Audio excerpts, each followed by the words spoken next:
I'm going to be reading Acts 2:42 through 47. And they devoted themselves to the apostles' teaching and the fellowship, to the breaking of bread and the prayers.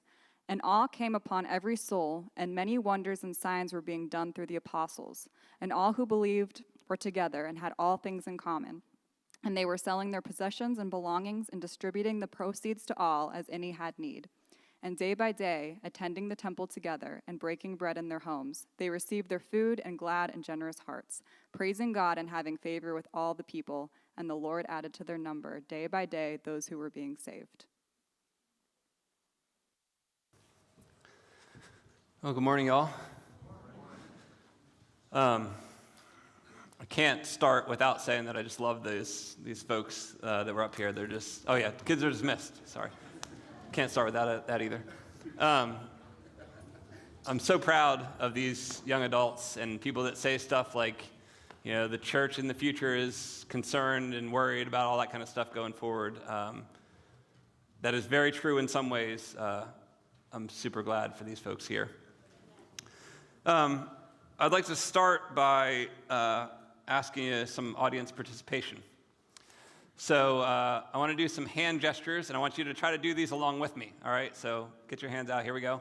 You're going to try to cross your fingers something like this, so they're sticking out like that, and then close the whole deal up, and then kind of move your thumbs to the sides, something like such. Oh, wait, I skipped a part. Drex was ahead of me. I noticed it. Index fingers pointed up, thumbs apart, and then for some reason at the end you kind of open this up and wiggle these all around. Does anyone know what on earth we just did? You're laughing, so it's like who was raised in kind of like a corny Christian household? That's the question we're asking right here. What is it? Okay. There we go. Here's the church, here's the steeple. Open the doors and see all the people. And what we want to do today is that's exactly the nursery rhyme that I want to talk about. Because I want to talk about what is actually the church. And the question I want to put before all of us today is the church the thing with the steeple that you open up the doors and then you see a bunch of people inside? Or is the church something different than that? And so the summary word for today is basically what is the church? And we have our work seriously cut out for us today. And one of the main reasons our work is cut out for us here with this question of what is the church is that the word church is ubiquitous. For everybody who's not spending every day in the Webster's dictionary, what that means is the church is everywhere. The word church shows up all over the place. And everybody who's both inside of the church and outside of the church, we all tend to think that we know what the church is. We know what that word means. And primarily and functionally, maybe in your head you're thinking this is not what you would say at this moment, but functionally, all of us think that the church is primarily a building. And you might be in your head walking that back of why you don't actually think that in your head, but I'm pretty sure that if some random person saw you at Walmart on a Tuesday and they said to you, where do you go to church? What you would answer, for at least most everybody here, is I go to this church. It's up behind the Boy Scout building on Church Hill in Reedsville. It's a white building and so on and so forth. Now, if you don't go here, you'd say that it's the same thing about a different church, but for most of us, that's what we would say. And the main point I want to break out for you today is that view of the church as primarily a building is actually killing. It's ironically killing the church. And so what we're going to do today is try to figure out what on God's green earth is the church. And this is a much harder question to answer than you might at first think, which shows how deep this issue runs. And so we're going to start with the Bible, because that always seems to me a really appropriate place to start. And so in the Bible, the word, in our modern English translations of the Bible, the word that we read church happens about 115 times or so in the New Testament. In every single one of those instances, the word church is translated from a Greek word, which is ekklesia. Ecclesia. Now, we're going to do audience participation a couple more times today, so repeat after me. Ecclesia. Like Greek geniuses. Y'all are scholars. What does the word ecclesia mean? Okay, this is important. Technically, ecclesia means a called out gathering. It means a group of people that are called out into a gathering. And actually, I hope this hits you as strongly as it did to me. In the era that Jesus was walking the earth, if common folks heard the word ecclesia, they would not inherently connect that word to a religious or spiritual sense at all. So in times in Judea area, Jesus is walking the earth, and someone describes something as an ecclesia, they're generally speaking about kind of a secular idea of a called out group of people that are called out of a different group of people for some intended purpose or consequence. Now, of course, when Jesus says this word, he's going to tie it to the spiritual and religious nature. So he means God's particular called out group of people or assembly. But what he definitely does not mean is the white building that all the country songs talk to you about. No offense, Joe. I also like those songs. Jesus means the called out congregation or assembly of God's people. Now let me try to illustrate this with a text. So the very first time that the word ecclesia appears in our Bibles, it comes from Matthew chapter 16, verse 18. And Jesus is speaking, so we trust that Jesus is a pretty brilliant guy, so he's going to speak, and this is what he's going to say about ecclesia. The first time it's ever been referred to in language in this kind of way are these words from Jesus in Matthew 16. And what he says is he's talking to his main guy, Peter, whose name, interestingly, means rock. And he says, "You are Peter, so you are rocky, and on this rock I will build my ecclesia, and the gates of hell shall not prevail against it." Now, y'all be the judges here. Which word best fills in the blank of ecclesia, right? You're Peter, and on this rock I will build my church building, right, around the area of Caesarea Philippi, and the gates of hell will not, it just doesn't fit. It doesn't make sense that way. Instead, the point that I'm arguing for today is that you're Peter, so you're a person, and on this rock of a person, I'm going to build my assembly of God's called out people. I'm going to build my what we now know as church. I'm going to build my ecclesia. And so the word ecclesia, as it appears all throughout our Bible, is always pointing to a group of people, not to a building. Which leads us to a further investigation and more of a deep dive, because I told you earlier this is complicated, right? How we understand the word church matters, and it's very complicated to unpack where that came from precisely. And so if ecclesia means a called out congregation, the next question that hopefully is coming to your brains is, well, where on God's green earth did we get the word church? Like, why do we say church if it's really a called out assembly or congregation? So let's explore the history of the word church right now. I'll let y'all know from the jump. If anybody doesn't know me, before I was a pastor, I was a math teacher. And so English, just like, it ain't my strong suit. Thank you. I planned that joke, and I knew y'all would laugh. Thank you. It ain't my strong suit, but I'm going to do a little bit of history of a word right now, and that word is the word church. And so the first place that folks who do this kind of thing can trace back the word church is to the 400s, 400s AD. So 400 or so years after Jesus, there is a group of Christians that are operating in Turkey, and they describe the place where they meet as the Lord's house. In that language, in Greek, they would say, Kyriakon oika, right? Or oikos, right? So the Lord's house, that's where they were going. And then over time and through what's called semantic shift, which you don't have to get into all that detail, because that word translated into other languages, it went into West Germanic, and I'm not going to even try these things. Remember, I'm a math teacher. Eventually, that word ended up as what we now know as our word, church.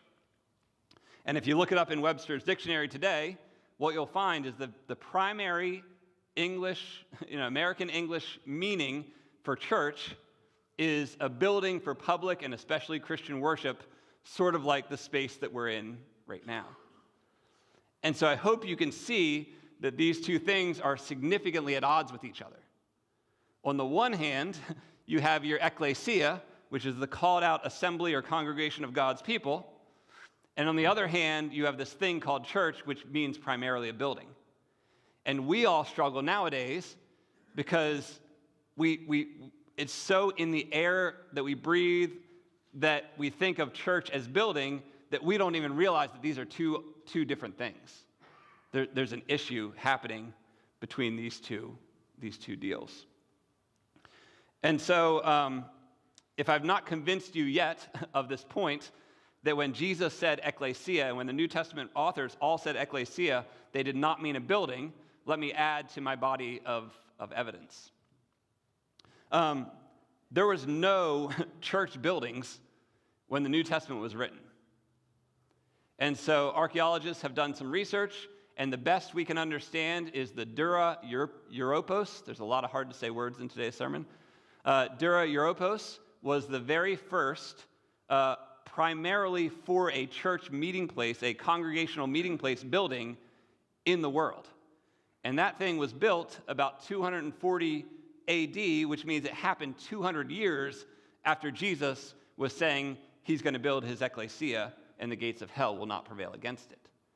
And so not only did the word church start in about 400, but the actual buildings themselves started about 200 years after Jesus. And so clearly nothing in the New Testament is describing the physical building as the church. And as a matter of fact, and you can read this in your Bibles if you want to, I have 3 examples up there of how the Bible spoke about where the people met.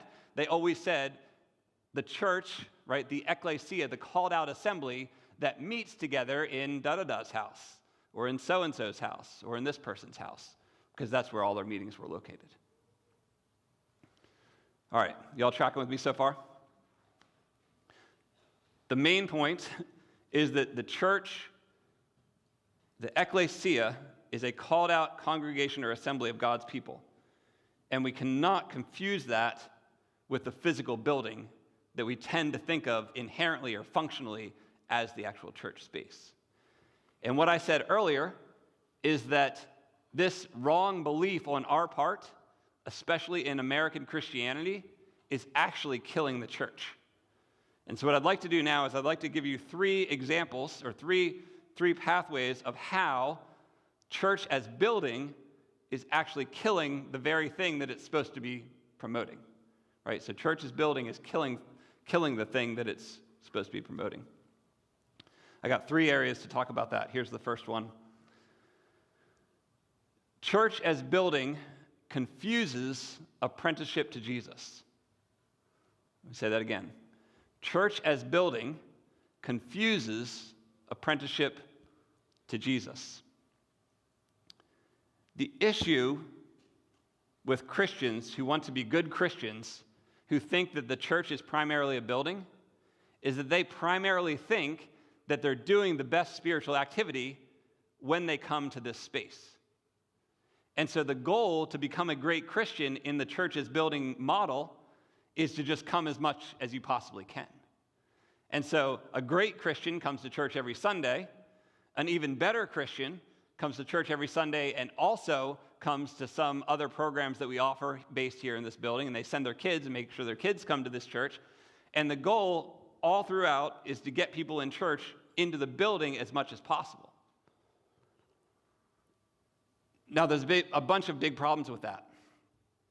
One of the problems is that does not highlight apprenticeship to Jesus. In other words, if the goal is always just to come to church a lot, then we miss out on the goal of actually having a life that's transformed more into Christ's image. And the winners can be emotionally and spiritually and whatever unhealthy, but as long as they're there a bunch, then they're counted as good, but they didn't have to change at all inside their hearts. Another problem that this causes is what a lot of folks talk about as the sacred and secular divide. And so my experience with a lot of Christian folks over a good number of years is that for many of us, what we think of as, I come to church on a Sunday morning, and that's kind of my spiritual life, right? Or it's a small group, or whatever church-related activity I do, that's my spiritual life.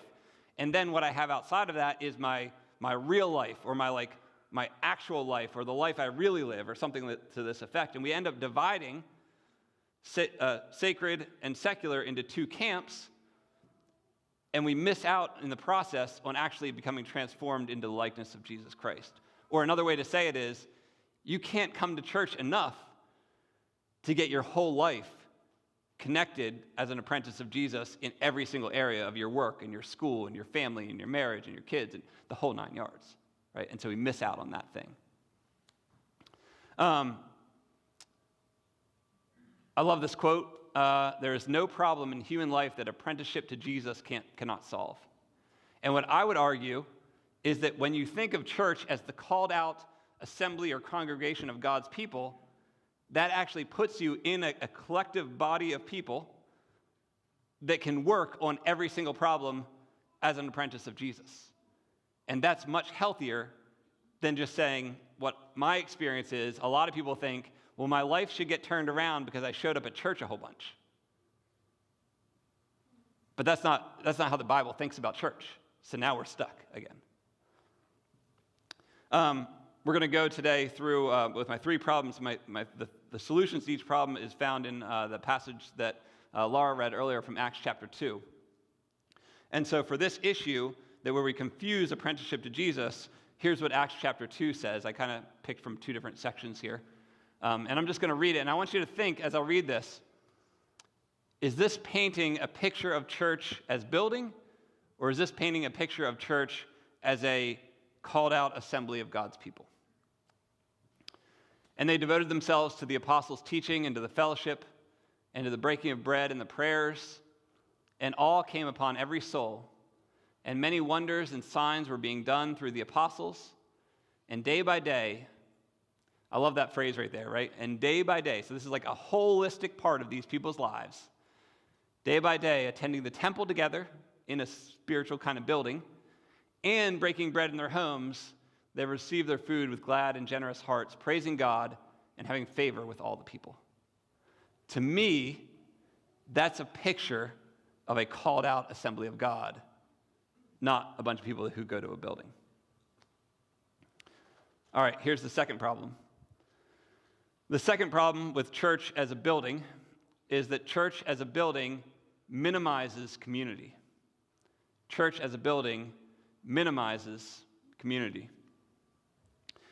Inherently, if our brains function as if church is a place we come to, then what happens is we plan to come to that place just like we go to Walmart for the best deals, and we go to Stonefly for the best food, and we go to this concert for the best music. Like, whatever we go to as consumers, we go to because we want something that's going to feed ourselves.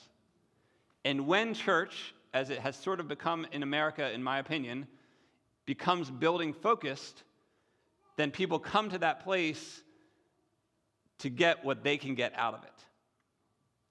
And so, you all know I just said I love these young adult musicians up here, but if you come to a place because I want music that touches me emotionally and makes me cry and makes me feel good, like have a transcendent emotional experience, then that's a me-centered thing.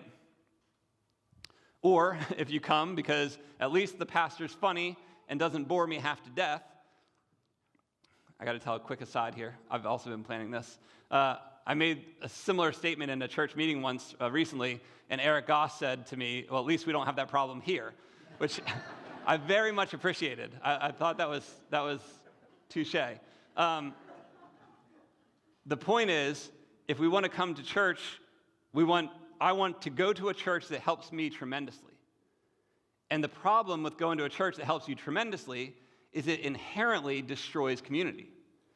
Because in order to have community, and if any of y'all have been married for a while or you have a family or whatever, you know that to have a healthy community, you have to come to that thing, you have to show up to that thing willing to serve, not to be served.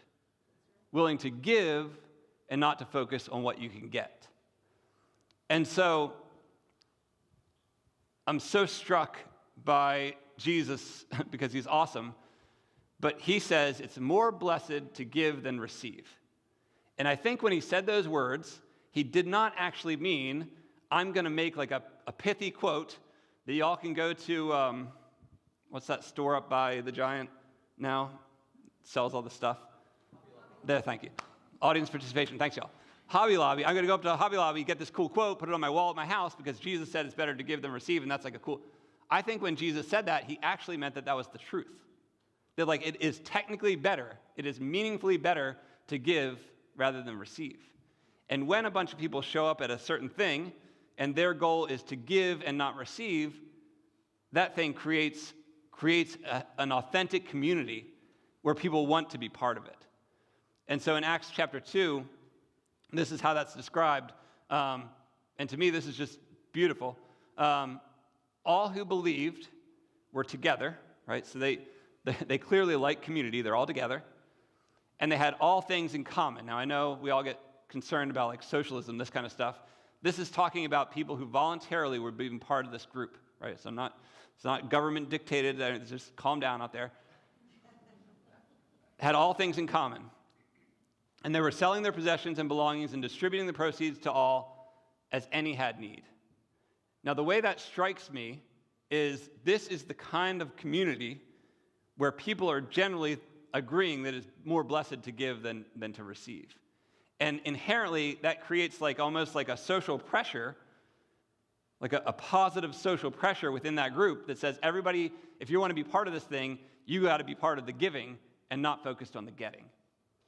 And it's my belief that that is a much healthier picture of a called out congregation of God's people than it is to come to a consumeristic church service and say, you know, I want something that's going to help me. I don't care about all these other people around here, right? All right, third problem. Problem number 3 is this. Church as building is not built on Jesus. Church as building is not built on Jesus. To use one of my often quoted phrases that I have not used recently, it does not take a rocket scientist to realize that the church building attendance in America is significantly on the downward trend, right? So that used to be up in the 50%, now it's like 30% of Americans go to a church service each week. And that problem is affecting, especially in North America and Europe, not so much in South America, Africa, and Asia. Those churches are booming. So we can't say it's just 2023. It's particularly a problem that we're having here. And if y'all are connected to or aware of any mainline churches, they're just in a like absolute tailspin. And based on the numbers, the evangelical churches like ours here are in general not all that far behind. And as a pastor, you could probably guess, I am pretty interested in the question about why church is in decline in these kinds of ways.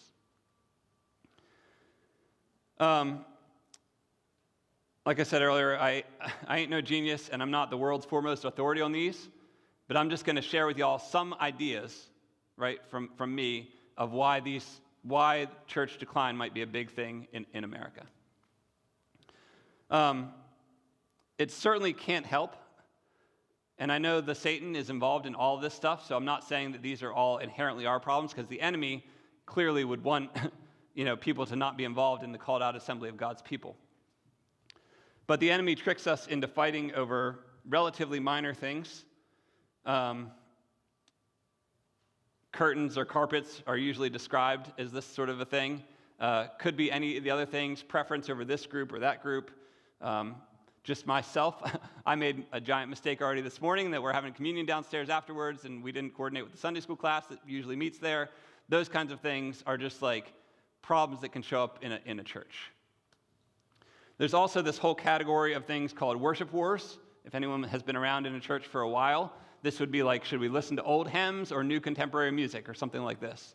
Right? What's our preference? What kind of music do we prefer? There's a bigger issue, in my opinion, about church and politics, which is that on both sides of the political aisle, some churches have kind of gone to bed, I would say, with politics to promote mainly a political agenda, more so than the gospel of Jesus. And so right wing or left wing, I think churches have had a fault by choosing a political party and promoting primarily the political party over Jesus. Then there's also this whole giant animal that I was speaking of earlier about the consumeristic comfort in Christianity, right? That says, hey, I just want to get a bunch of people and I want to entertain them with really quality stuff, great music, an emotional thing, something that's going to make them feel like they can walk out the door and feel happy and positive about themselves, this kind of deal. I don't know where in all that mixture of things the biggest part of the problem lies, but I'm pretty confident in one piece of this whole deal, which is that none of those solutions, or none of those issues really center on Jesus.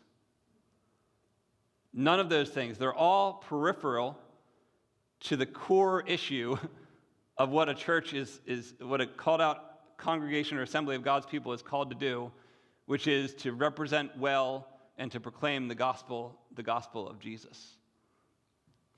And so I'm not surprised in a way that churches are on the downtrend if churches are losing focus, if called out assemblies are losing focus on being the called out assembly that is centered around or built on Jesus Christ. In both of the passages we talked about today, in Matthew chapter 16, I find this so fascinating. Jesus says, I say unto you, Peter, right, so you're rock, and upon this rock I will build my church. And to me, it's so awesome. It's oftentimes missed in there because it's, the gates of hell can't, prevail against it, and Peter's the rock and all this stuff. But in the midst of that whole sentence, the very first time the ecclesia is described in the Bible, Jesus says, I will build my church. Like, he is the centerpiece of the thing. It ain't a pastor, it ain't a building, it ain't a cool worship team, right? Like all this stuff. Jesus is at the center, is intended to be at the center of his called out assembly. And then the very end of the Acts 2 passage has that line that Laura read, and the Lord added to their number daily those who were being saved.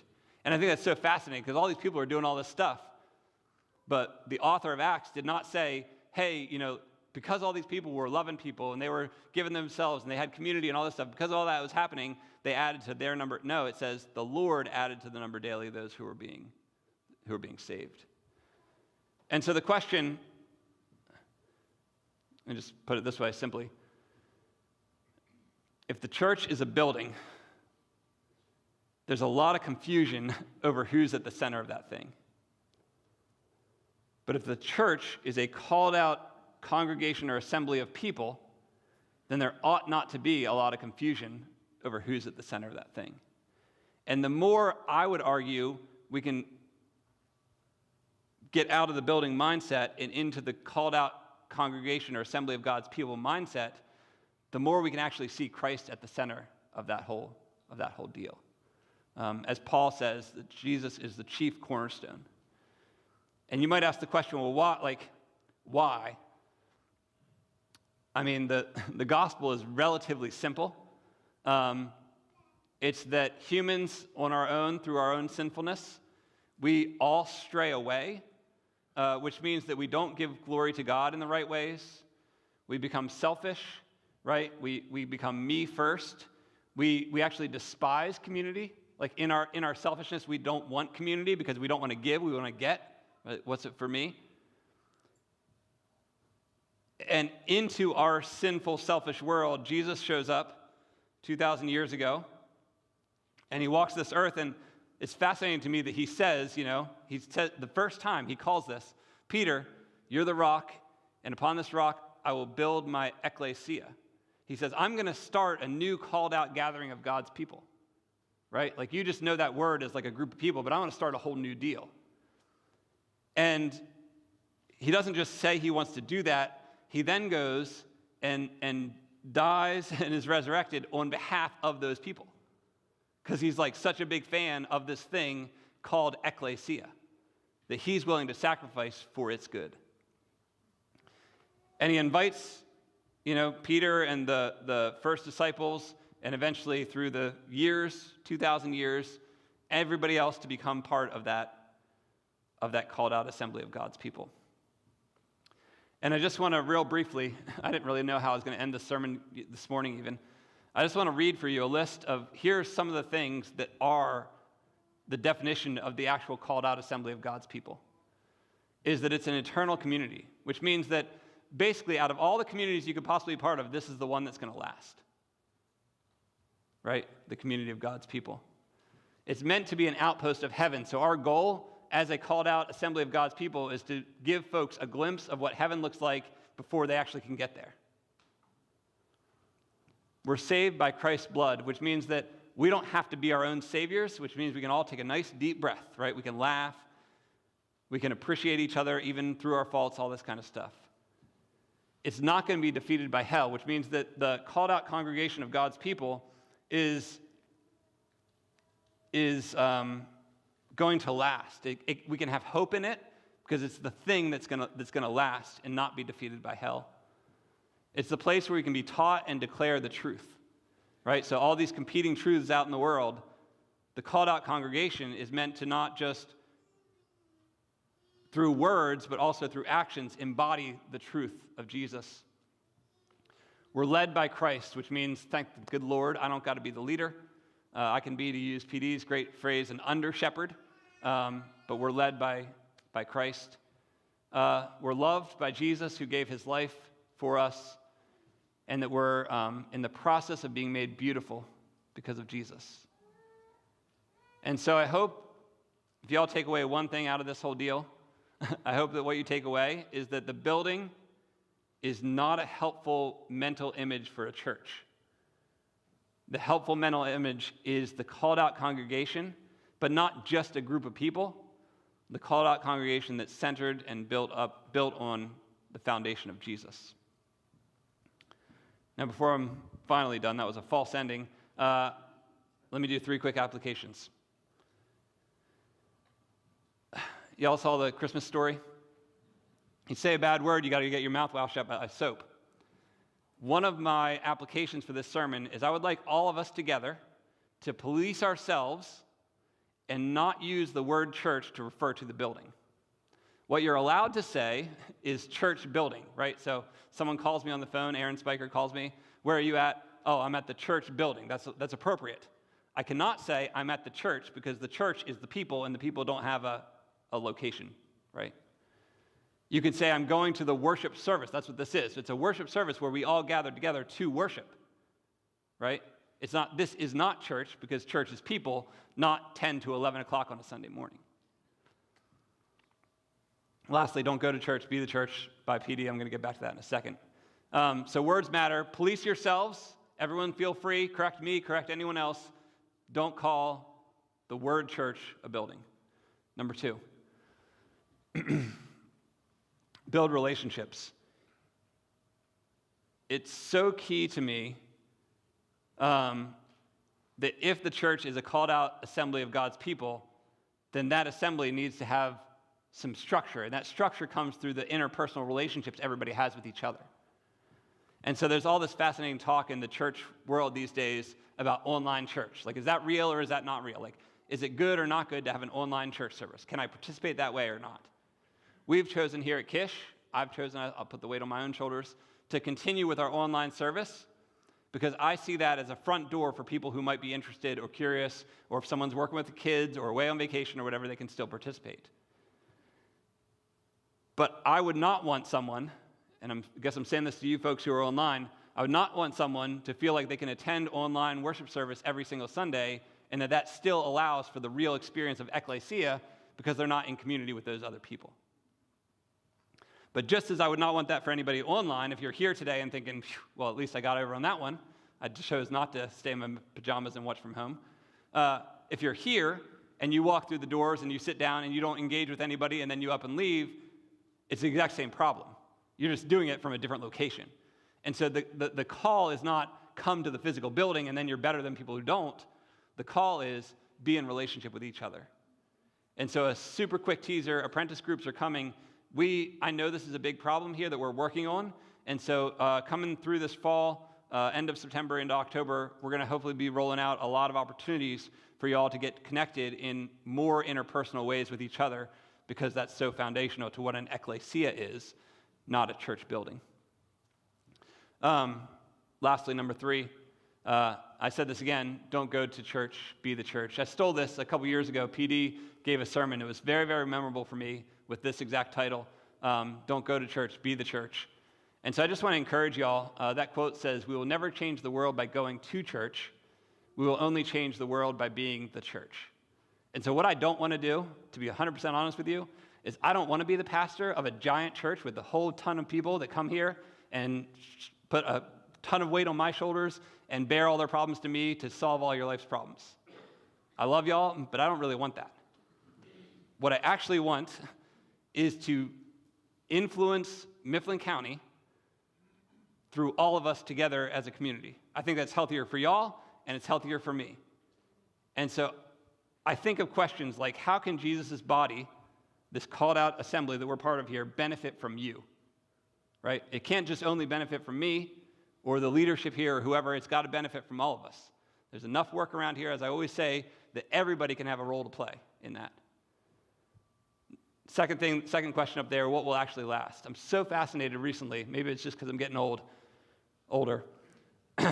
What's actually going to last?